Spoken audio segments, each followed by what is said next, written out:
Hey guys, today we are going to start talking about ecosystems. Last week I had you guys do a couple of assignments on cells and what is classified as life, scientifically speaking. Okay, so we listed 7 different characteristics that classify something as as being alive. We talked about how they have to be able to reproduce. They have to be made of cells. They have to pass genetic information on from parent to offspring, things like that. So today, we are going to use what we learned about how we define life and start talking about ecosystems. So an ecosystem is a set of organisms and their environment. And when we're looking at studying ecosystems, what we're looking at is how are organisms interacting with other organisms and with their environment. When we are talking about ecosystems, we're going to talk about 2 different types of factors. So we've got biotic factors and then we've got abiotic factors.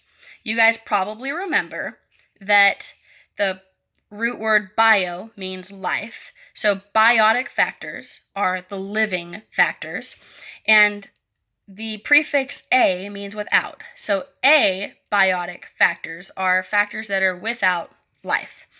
So let's talk about that a little bit more. So in an environment or in an ecosystem, the biotic factors are all of the living things. And also, if it was ever living in the past, we consider it a biotic factor. The abiotic factors are things that were not living and were never living. So, some examples.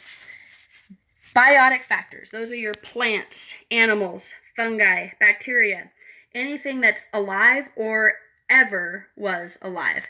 So that dead, decaying animal, that is considered a biotic factor. Abiotic factors, on the other hand, are things like sunlight, temperature, how much moisture there is in the environment, anything like that.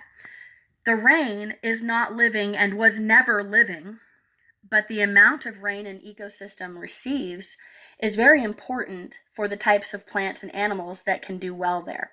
So those are all considered abiotic factors. And some things actually contain both biotic and abiotic factors.